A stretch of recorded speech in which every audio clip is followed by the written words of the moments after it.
bachazane. Kwaze kwanzima kwaMsileko yo. Yabona this retreat, I don't think uMsileko ready for yona because ubiza abafazi bakhe bonke to come and open up about how they feeling ngendlela yenza ngayo izinto. When these wives are being honest in telling their own story, yena he doesn't accept the fact that ukuthi they are hurt and they are basing yonke lento abahethi kuyo okanye bayikhomba kuye. So akafuna uyithatha lona, even though sekuna third parties abakhona to babalekelele le family, uMsileko akafuna uyithatha.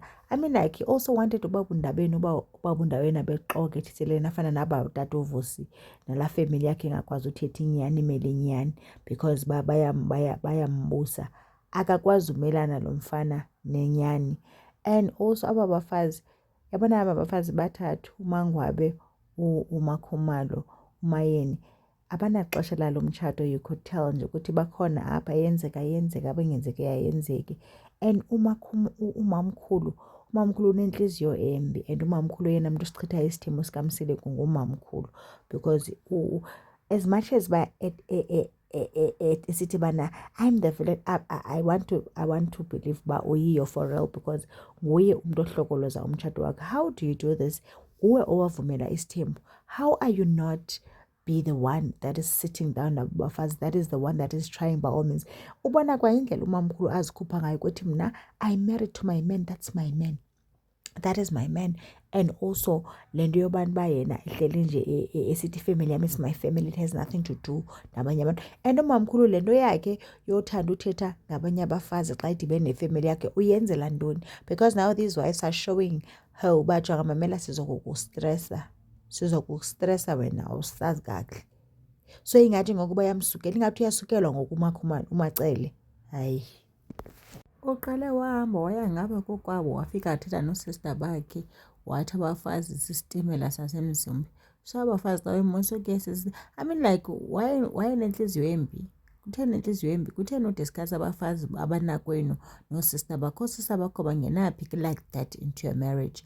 Ubhize uthatha iindaba zakaMsileko uyozishukuxa kacele. And jonga recently ebethetha ngoba uMakhumalo indlela waya ngayo uMakhumalo kokwabo ukuthi I mean, like, into yakudala leya usavusa loo nto leyo noMato uhleba noMato ba wambetha ngesitina. I mean, like, umdala kangaka macele zintoni ezuzithethayo.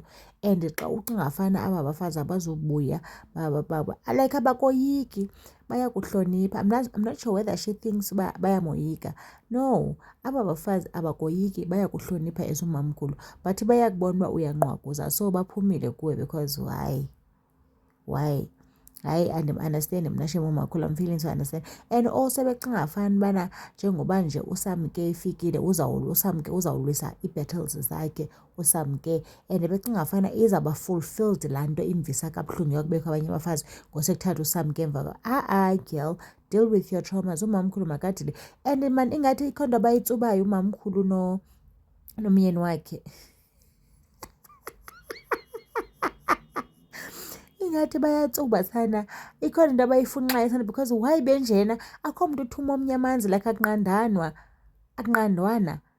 Hayi bo sana, sana ungu-pick me umamkhulu.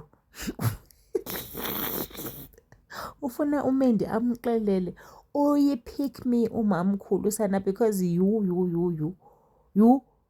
lo mfazi lona uhethe naqala akakwazi noba adilishana nesiqo sakhe ngaphandle koba afake abanye abafazi kwi-sentence yakhe nalo sisi uyikhansela apha.